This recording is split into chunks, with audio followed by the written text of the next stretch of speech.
Born and raised in East Germany, today our guest is going to talk about German perspective on internationals, misunderstandings and stereotypes.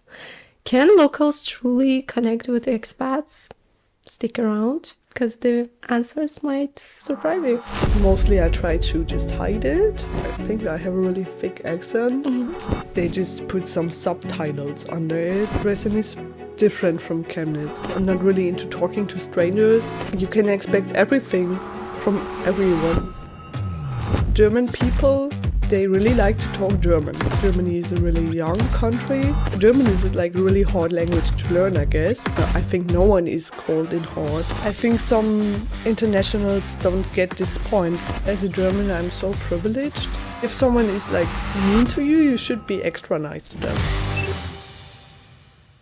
So, hi Lila. Thank you for coming to our podcast. And why don't you introduce yourself?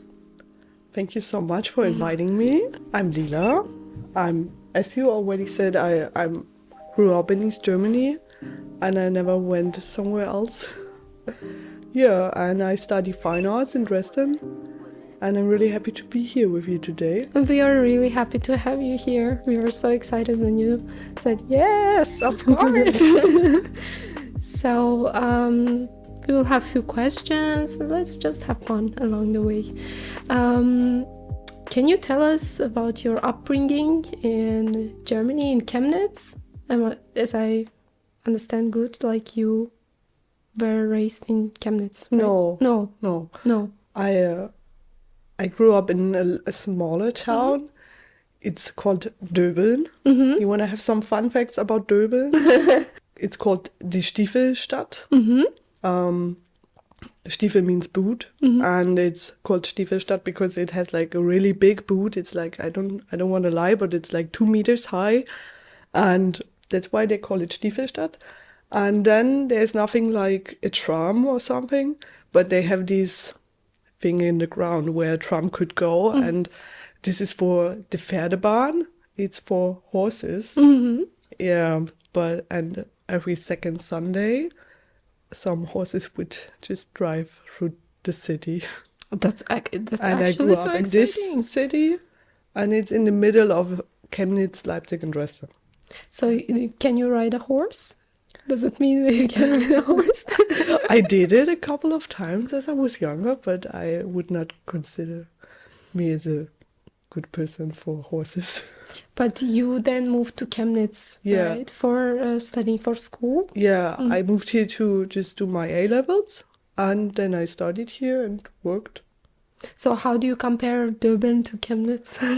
Actually, Chemnitz just feels like Döbeln, just a little bit bigger. Yeah, I would say that. What's the most Saxon thing, like sexish thing, you do in your daily life that, for example, for an outsider, for a foreigner, might find it amusing or interesting or strange? I think it's my language. Mostly I try to just hide it, but sometimes I have I think I have a really thick accent, and I think that's funny. And when I meet my family, my accent gets bigger and bigger. And when I meet my friends, which are like also really Saxon, we have this crazy language, and it's so fun to talk in this accent. Yeah. But I cannot think about some Saxon habits or something. I don't know about that. Now that you mentioned the accent, I should also admit that I don't understand the Saxish accent. Like, for me, it's really difficult. Like, is it for Germans in general, from other parts of Germany also might be challenging to understand Saxish? Yeah. So I'm not alone. You're not alone. In my hometown, sometimes there was like too much water. How do you call it? Hochwasser. And then the city was in television, and there were some interviews with people who lived there, and they just put some subtitles under it, and I was like, oh my God. And I really could see the difference from this Hochdeutsch to this Saxon accent, and funny. And I can understand that that it's not easy for everyone to understand this. Yeah. And you mentioned that you study fine arts in Dresden. Yeah. So you moved to Dresden. Yeah. So how's the life and maybe culture, people, atmosphere? Is it different than in Chemnitz? Yeah, totally it is. I just moved there recently, and I mean I started to study in October last year, but I cannot say a lot about the atmosphere right now because I just moved there this month and I was not there a lot because I had to do a lot of things in Chemnitz, and I went to holiday with my grandma, and Dresden is different from Chemnitz. The architecture is so much more precious, but I cannot say more about it. I think like people in Chemnitz, they more straightforward than people in Dresden. They're really polite and maybe also a bit shy and are not really into talking to strangers. And yeah, in Chemnitz, people get mad at you at the bus when you just ask if they want to get out. And how often do you interact in your daily life with internationals, like with people with different cultures? I think pretty often.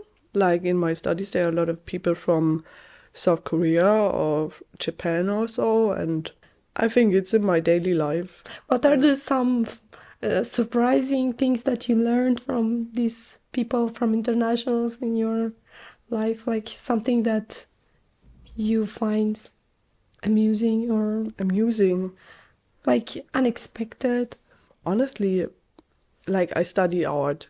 Like people who study art, they're a bit different, and you can expect everything from everyone who studies art, and there's nothing what is unexpected. Like, so you're already prepared for everything. Yeah, like there are not a lot of things which can surprise me in this. Like I was a bit surprised about someone who was from Germany, that he studied art, and he was like a metal guy, and he did not really seem like someone who would like to study art because he just seems like this basic metal guy.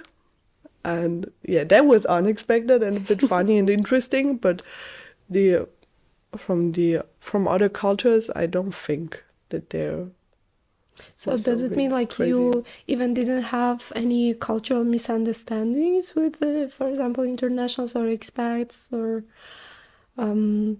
like something that would feel different to you? Like communication even, you know?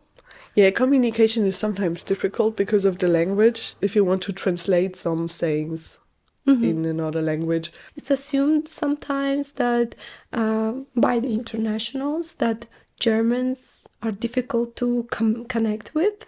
Are there some misconceptions that you would say, well, no, it's not like this, like for you personally? I think German people, they really like to talk German. Like they're not really open-minded to talk in English to strangers, and they expect more than other countries that people who come here, that they can talk the language.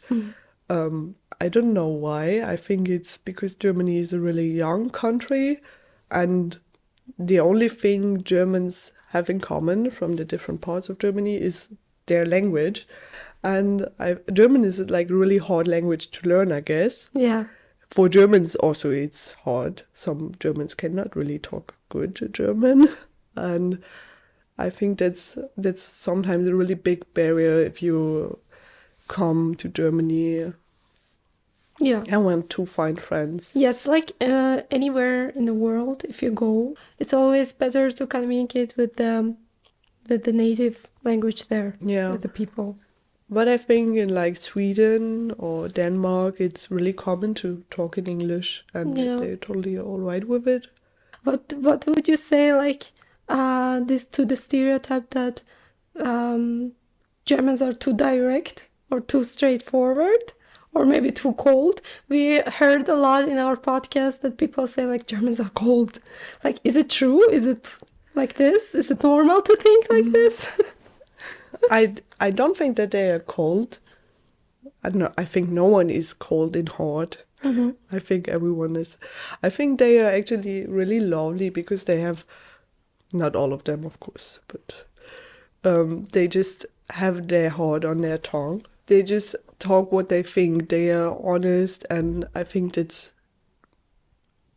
can seem sometimes mean and cold, and because people are annoyed, but they're just being honest, and I think that's so much nicer and so much warmer than like people who are just all the time really, really nice and just put some honey on your mouth.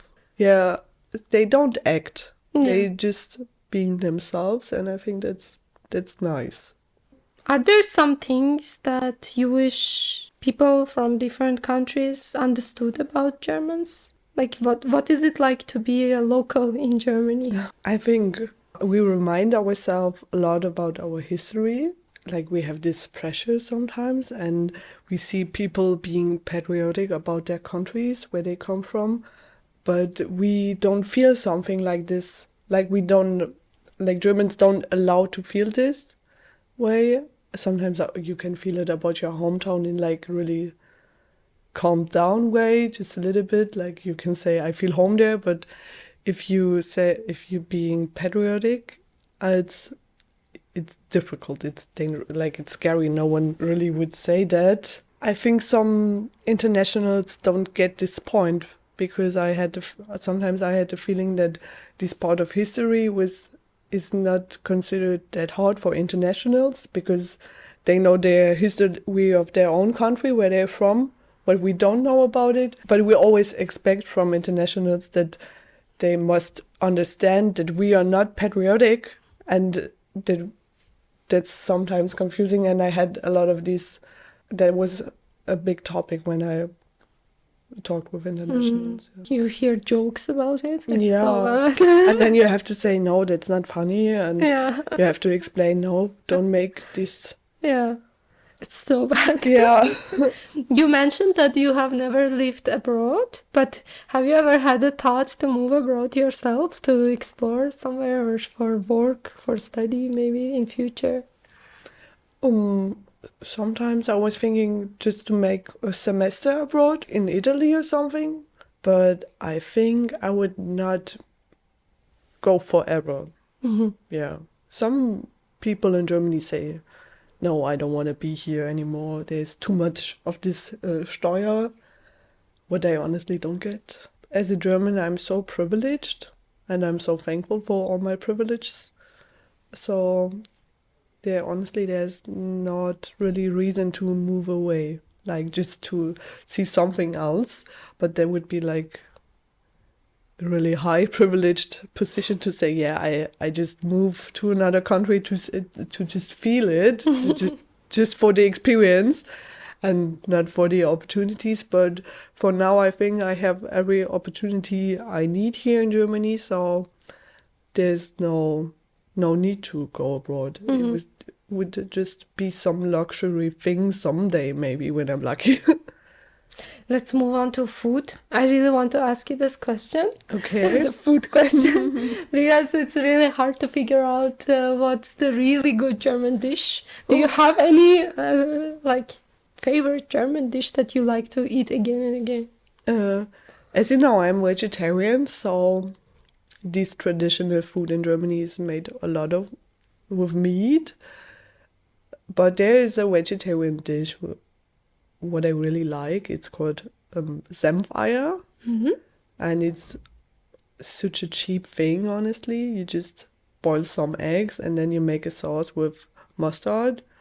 And if you're lucky, you have some potatoes and some Rotkraut.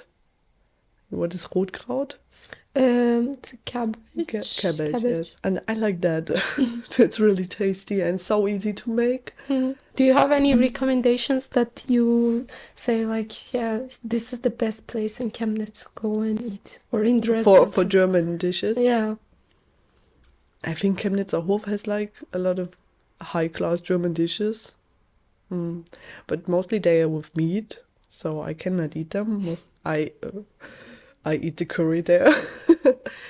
And honestly, I'm not a big fan of German dishes. Do you have any favorite international dishes like that you like from other cuisines? I would not say that I like the Italian kitchen or Persian kitchen or Indian kitchen the most.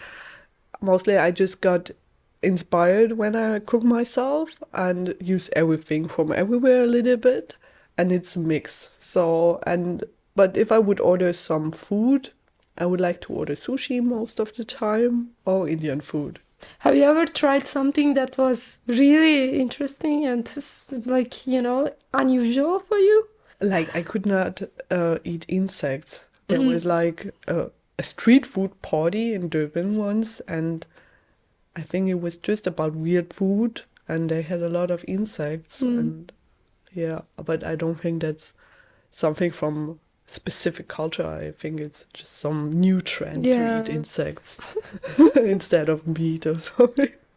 So if you could be fluent in any language, what language would it be for you? I think also Russian, because that seems so difficult to me, and maybe also Arabic, because that's so interesting, because it's totally different. Like you read from this side to this and not from this to this.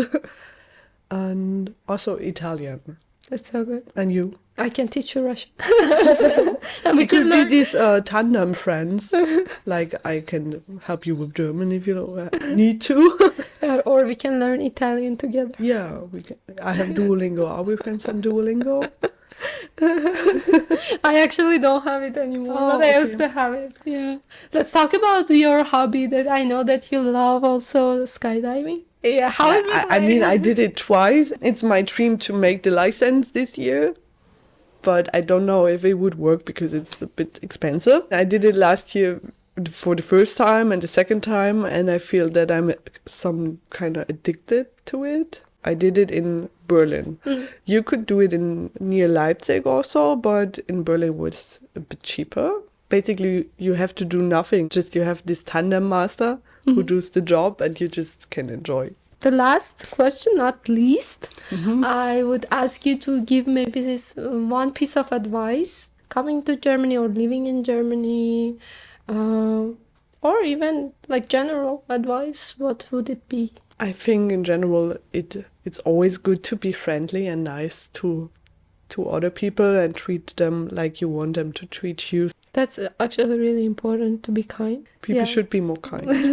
I think also if someone is like mean to you, you should be extra nice to them. Yeah. Yeah. Kill them with kindness. Yeah, I really thank you for opening up, sharing your knowledge, so your experience and your personal things also, like your hobbies.